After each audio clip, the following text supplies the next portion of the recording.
जळगाव जिल्ह्यातील चोपडा वीरवाडा मार्गावर आडगाव चोपडा दरम्यान पुलाजवळ आज पहाटे 5:30 ते 6 वाजण्याच्या सुमारास भीषण अपघात झालाय। भरधाव वेगाने जाणाऱ्या आर्टिगा कारने डिवायडरला जोरदार धडक दिल्याने वाहनाचा चक्काचूर झालाय। या अपघातात वीरवाडे येथील सर्वसामान्य कुटुंबातील 2 युवकाचा जागीच मृत्यू झालाय, तर 3 जण गंभीर जखमी झालेत। जखमींना तातडीने खासगी रुग्णालयात दाखल करण्यात आलं असून त्यांच्यावर उपचार सुरू आहेत। अपघाताची माहिती मिळताच चोपडा शहर पोलीस स्टेशनचे पोलीस निरीक्षक मधुकर साळवे यांनी घटनास्थळी भेट देत पाहणी केली। पंचनामा आणि पुढील तपास सुरू असल्याची माहिती पोलिसांनी दिली। यावेळी वीरवाडे गावचे माजी पंचायत समिती सभापती आमदार म्हाळके यांनी घटनास्थळी धाव घेतली।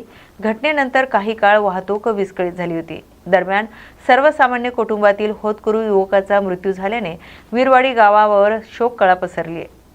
नातेवाईक आणि ग्रामस्थांनी घटनास्थळी मोठी गर्दी केली होती। 5:30 वाजता घडलं। आमचे काका होते ते। काय नाव त्यांचं? राहुल अमृत भोई। कशासाठी येत होते ते चोपड्याला? चोपड्याला काही कार्यक्रम होता त्यांचा, त्यामुळे काही अपघात झाला। काय कळलं नाही आम्हाला काय झालं काय म्हणजे काही समजलं नाही का कसं कशामुळे झालं। किती लोक होते का? 5 लोक होते, त्याच्यामध्ये 2 एक्सपायर झाले आहेत। बाकी त्यांचे ट्रीटमेंट चालू दवाखान्यात। 5 जण कुठले होते? वीरवाड्याचेच होते। वीरवाड्याचे होते। अच्छा, काय नाव भाऊ तुमचं? माझे चेतन रतिराव भोई।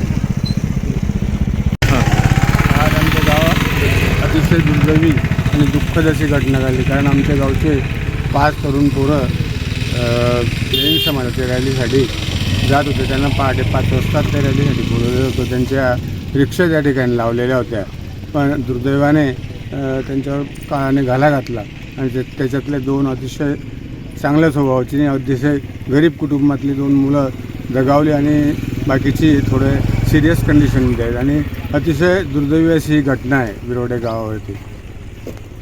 सर्व गावामध्ये शोककळा पसरली।